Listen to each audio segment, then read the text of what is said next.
ETF index mutual funds నేర్చుకుని stock మార్కెట్లో రాణించాలనుకుంటున్నారా? వెంటనే ఈ నెంబర్కి కాల్ చేయండి.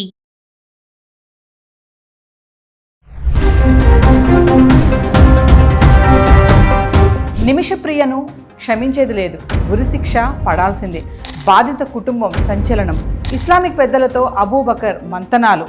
ఉరిశిక్ష ఆలస్యమైనప్పటికీ శిక్ష పడాల్సిందే అంటున్నారు. నమస్తే, welcome back to Suman TV. ప్రస్తుతం మనతో పాటు ఉన్నారు అనలిస్ట్ మందరి కృష్ణారెడ్డి గారు. నమస్తే సార్. నమస్తే అమ్మా. సార్, మరి నిమిషప్రియ మొన్ననే మాట్లాడుకున్నాము, మరి బ్లడ్ మనీ ఆఫర్ చేస్తున్నారని. ఇప్పుడైతే ఏదేమైనా వాయిదా అయితే పడింది, కానీ అసలు ఈ వాయిదా పడడానికి గల కారణం ఏంటి? కుటుంబం ఏమో వాయిదా పడినా కూడా శిక్ష మాత్రం తప్పదని చెప్తున్నారు. ఒకసారి దాని గురించి మాట్లాడుకుంటాం. నిమిషప్రియ కేరళకు సంబంధించినటువంటి ఒక క్రిస్టియన్ ఫ్యామిలీకి సంబంధించిన లేడీ. తను యెమెన్ దేశానికి వెళ్ళి అక్కడ తన తల్లికి సాయం చేయడానికి ముందుగా వెళ్ళింది. తర్వాత అక్కడ మ్యారేజ్ కూడా అక్కడ పూర్తి చేసుకుంటాను. కూతురు కూడా కంది. అక్కడ కన్న తర్వాత అక్కడున్న పరిస్థితులను బట్టి చాలా గడ్డు కాలంగా ఉండే పరిస్థితి ఏర్పడుతుంది. తనకు వచ్చే ఆదాయం సరిపోయిన సిచ్యువేషన్లో భర్తని బిడ్డని తిరిగి కేరళ రాష్ట్రానికి పంపించేసింది. ఇక్కడ మన ఇండియాకు పంపించేసింది. వాళ్ళ మదర్ ఒక దగ్గర పనిచేస్తుంది, తను ఒక దగ్గర పనిచేస్తుంది. తను పనిచేస్తూ ఉండేటువంటి ఆ ఇంట్లోనే తను సిస్టర్గా సర్వీస్ అందిస్తూ ప్రైవేటు వ్యాపారం చేద్దామని తను ప్రయత్నం చేసింది. అక్కడ యెమెన్ రాష్ట్రమే కాదు, మొత్తం అది ఒక్క దేశమే కాదు, అరబ్ దేశాలన్నింటిలో కూడా ఉన్న ఒక ప్రత్యేకమైనటువంటి పద్ధతి ఏంటంటే, ఎవరైనా అరబ్ దేశాల్లో వ్యాపారం పెట్టాలంటే 51% అక్కడ ఉన్నటువంటి ఎవరైనా ఒక లోకల్ పర్సన్కి అతనికి ఇవ్వాలి, ఆఫర్ చేయాలి. అంటే పెట్టుబడి అంతా వీళ్ళే పెట్టాలి, 51% లాభాలు అతనికి ఇచ్చేయాలి, మిగతా 49% వీళ్ళు తీసుకోవాలి. అలాగైతేనే ఇతర దేశస్తులు వచ్చి అక్కడ పెట్టుబడి పెట్టి అక్కడ వ్యాపారం చేసే అవకాశం ఉంటుంది. సరే, ఆ ఇంటి పెద్ద అబ్బాయిని ఎంచుకొని అతని పార్ట్నర్గా వ్యాపారం ప్రారంభించారు. కానీ వాడికి ఏంటంటే ఈ అమ్మాయి మీద కన్నుబడింది, శారీరకంగా వశపరుచుకున్నాడు, మానసికంగా కూడా ఈ అమ్మాయితోటి చాలా బాధలు పెట్టాడు. ఈ అమ్మాయి పాస్పోర్ట్ కూడా లాగేసుకున్నాడు. ఈమె తనని పెళ్లి చేసుకున్నట్టుగా ఫొటోస్ క్రియేట్ చేసి వాటన్నిటి కూడా సోషల్ మీడియాలో పెట్టేసి తన భార్యే తను అని ప్రచారం కూడా చేసుకున్నాడు.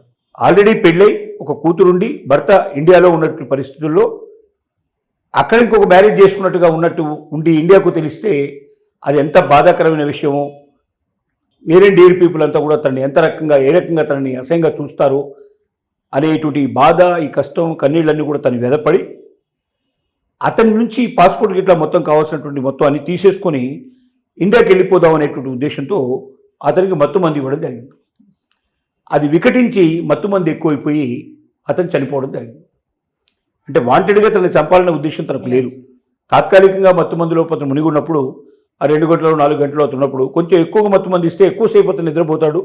ఆ టైంలో తన మొత్తం పాస్పోర్టు మిగతా పేపర్స్ అన్ని తీసేసుకొని అక్కడి నుంచి బయటపడి ఇండియాకి వెళ్ళిపోవచ్చు అనేటువంటి ఒక ఆలోచనతో తను ఈ పని చేసింది.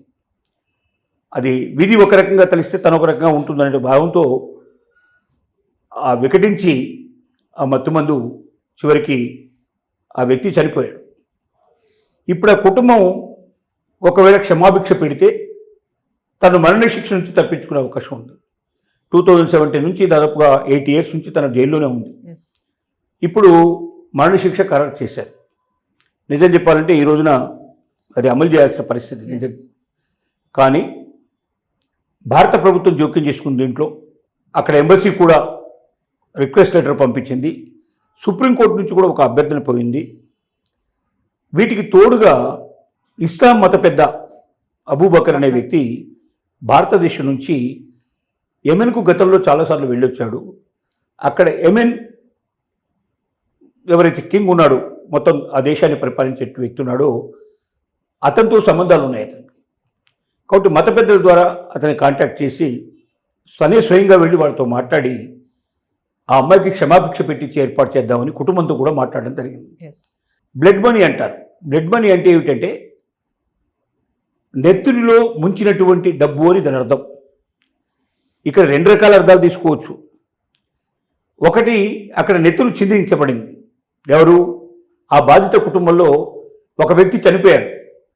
చనిపోయిన వాడికి వెలకట్టి ఇచ్చే డబ్బు కాబట్టి దాన్ని బ్లడ్ మనీ అనవచ్చు.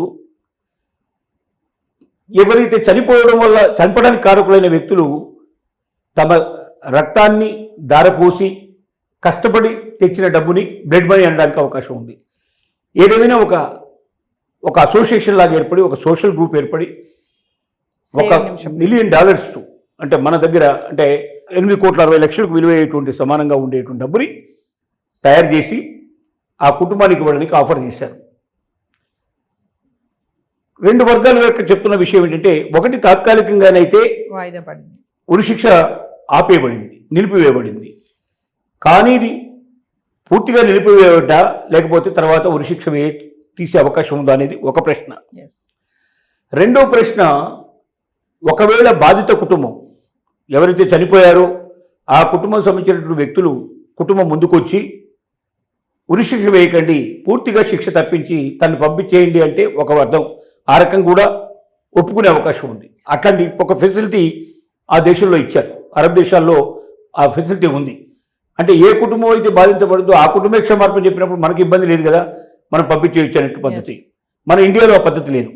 ఎట్టి పరిస్థితుల్లో కుటుంబ పెద్దలు ఒప్పుకున్నా, ఇక్కడ ఎవరైనా మర్డర్ చేసినా, ఏదైనా క్రిమినల్ కేసులో ఇరుక్కున్నా శిక్ష తప్పనిసరిగా పడి తీరుతుంది ఇక్కడ.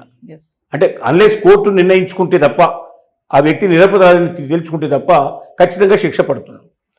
ఇప్పుడు ఇక్కడ జరుగుతుందంటే కేఏ పాల్ అనేటువంటి ఒక మన అందరికీ తెలిసినటువంటి తెలుగువాడు, క్రిస్టియన్ మత పెద్ద, తను కూడా అక్కడికి వెళ్ళాడు.